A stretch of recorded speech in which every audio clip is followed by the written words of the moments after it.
Assalamualaikum warahmatullahi wabarakatuh. Alhamdulillah alladzi hadana li hadza wa ma kunna linahtadiya lawla an hadana Allah. Asyhadu an la ilaha illallah wa asyhadu anna Muhammadan 'abduhu wa rasuluh. Wassalatu wassalamu ala Rasulillahil amin nabiyyina Muhammad ibn Abdillah wa ala alihi wa ashabihi والتابعين والتابعين لهم بإحسان إلى يوم المعاد.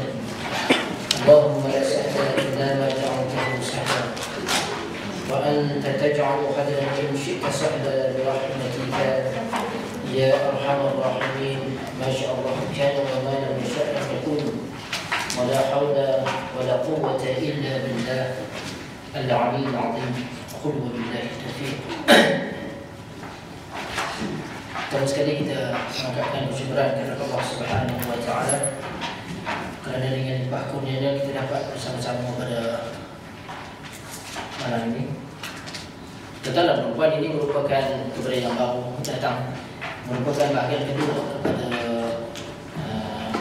kuliah Ramadan kita. Kalau bahagian pertama 2 minggu yang lepas kita membincangkan berkenaan dengan ayat-ayat Al-Quran Karim dalam surah Al-Baqarah daripada ayat 183 hingga 186.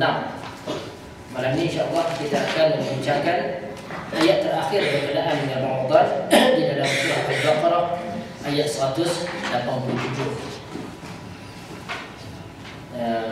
Penjelaran saya edarkan ketat untuk tuan-tuan yang baru, isikan email address tuan-tuan dan juga insya-Allah akan di-emailkan kuliah bahagian pertama minggu yang lepas. Tuan-tuan dan puan, di dalam ayat 187 Allah Subhanahu wa taala berfirman, A'udzu billahi minasyaitonir rajim. Uhilla lakum lailatas siyami rafathu ila nisaikum hunna libasun lakum wa antum libasun lahum. Kalau 2 minggu yang lepas kita sebut ayat pertama berkenaan dengan kita diminta puasa supaya puasa itu untuk meningkatkan ketakwaan kita, melatih kita supaya bertakwa. Dan kita tahu bahawa puasa ini juga merupakan satu syariat yang telah diikuti oleh umat-umat sebelum daripada kita. Cuma kita sebut dalam kuliah yang lepas dia berbeza sedikit puasanya dengan puasa yang kita amalkan. Dan kita sebut juga setiap umat Allah Subhanahu wa taala adakan manasik tata cara ibadah untuk dia. Jadi umat Muhammad sallallahu alaihi wasallam juga ada manasik yang telah ditentukan oleh Allah Subhanahu wa taala di dalam Al-Quran Al-Karim dan sunnah Nabi sallallahu alaihi wasallam. Kemudian kita sebut ayat seterusnya bagaimana pada masa itu bila Allah Subhanahu wa taala wahyukan berkenaan dengan puasa ada pilihan. Nak puasa boleh, nak bayar fidyah boleh. Kemudian ayat yang seterusnya kita sebut hukum itu ada nasakh dan mansukh. Tuan-tuan dan puan, kalau belajar tafsir kita ada nasakh dan mansukh. Ada ayat Al-Quran Al-Karim, ayat ada hukum dimansukhkan. Ada di dalam Al-Quran Al-Karim juga hukum mansukh, tapi ayat masih ada. Ada nasakh dan mansukh. Itu berkenaan dengan perlu tafsir, ilmu tafsir.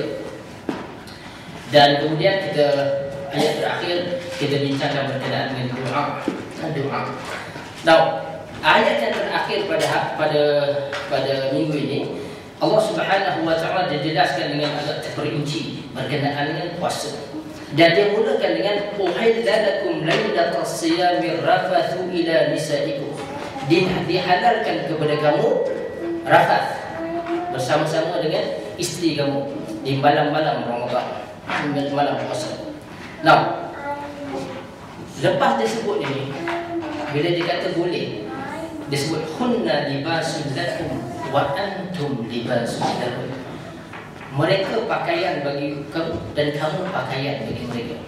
Nah, tuan-tuan dan puan, satu pengajaran yang para ulama tafsir dan juga para ulama Ahlussunnah wal Jamaah membincangkan berkenaan dengan ayat Allah Subhanahu wa taala ini ialah apa yang Allah nak sebut dalam ini.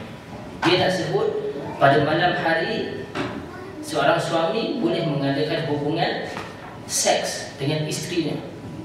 Tapi tengok bahasa yang digunakan. Hunna libasun lakum wa antum libasun lahum. Libas dalam bahasa Arab ni maknanya screen ataupun covering, benda yang menutup. Dia guna bahasa yang cukup indah. Dia nak beritahu benda yang agak peribadi pada kita. Dia sebut hunna libasun lakum wa antum libasun lahum. Dan para ulama tafsir mengatakan bahawa di dalam ayat ini salah satu perkara yang Allah Subhanahu wa taala nak ajar kita ialah kita ni orang Islam kena ada adab. Saya sebut benda ni sebab saya orang utara. Saya tak tahu orang utara ni orang baik. Tapi orang utara kat saya ni, saya kadang-kadang di sekolah tu terpaksa tegur. Melawak kadang-kadang dengan cikgu lelaki dengan cikgu perempuan. Kadang-kadang cikgu perempuan tu tak kahwin kan. Melawak benda yang bukan-bukan. Di dalam ayat ini Allah Subhanahu wa taala mengingatkan kita bahawa dia sendiri dia nak sebut sexual intercourse tapi dia guna bahasa yang lembut, bahasa yang indah. Bahasa ajar kita supaya bersopan. InsyaAllah. Itu pengajaran pertama yang kita ambil daripada ayat 187 surah Al-Baqarah. Alimallahu annakum kuntum takhtaluna anfusakum fataba 'alaikum wa 'afa 'ankum. Ayat ini seterusnya merujuk kepada hari itu kita sebut puasa pada mulanya syariat ini tak sama dengan kita. Ini juga merujuk satu lagi ketidaksamaan. Puasa pada permulaan diwahyukan oleh Nabi SAW. Dia kena buka puasa waktu maghrib. Lepas tu sampai Isyak, kalau siapa tak makan, dia tak boleh makan dah. Dia tak boleh makan dah. Jadi ayat ini Allah Subhanahu wa taala memasukkan hukum itu. Dia kita boleh bersama dengan isteri dan juga makan. Kemudian kita akan sebut berkenaan dengan makan. Fal'ana bashiruhunna wabtaghu ma kataballahu lakum wa kulu washrabu hatta yatabayyana lakum al-khaytul abyadu min al-khaytil aswadi min al-fajr. Okey, jadi saya bincang panjang sikit. Kalau saya tanya, kita tanya sama-sama kita ni sahur mula bila? Sahur mula bila? Kita boleh makan sahur ni bila? Dan kita berhenti sahur bila? Ayat ini Allah Subhanahu wa taala mengatakan wa kulu washrabu, makan dan minumlah hatta yatabayyana lakum al-khaytul abyadu min al-khaytil aswadi min al-fajr, sehingga nyata perbezaan benang putih dan benang hitam. Mula-mula ayat itu dia turun sangat itu saja, min al-fajr tak ada lagi. Dia turun sangat itu saja. Sehingga nyata makan dan minumlah sehingga nyata perbezaan antara benang putih dan benang hitam.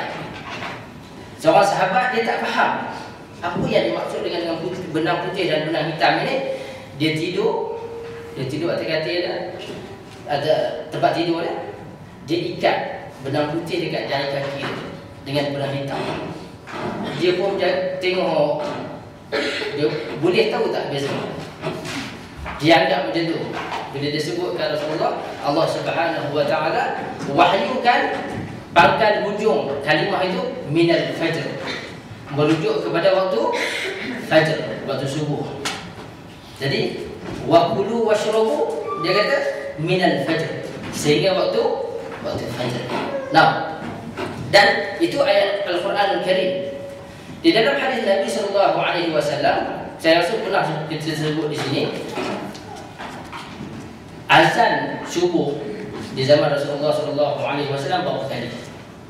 Azan subuh 2 kali. Siapa yang bang dulu? Siapa yang azan dulu? Yang azan dulu ialah Bilal. Azan yang kedua siapa azankan? Abdullah ibnu Ummi Maktum. Ada orang kata Abdullah ibnu Maktum, tak betul. Abdullah ibnu Ummi Maktum. Nama benar. Ibnu Maktum dengan ibnu Ummi Maktum beza banyak, kan? Beza banyak. Jadi Rasulullah SAW, kita bisa bincang ini, jadi saya ringkaskan.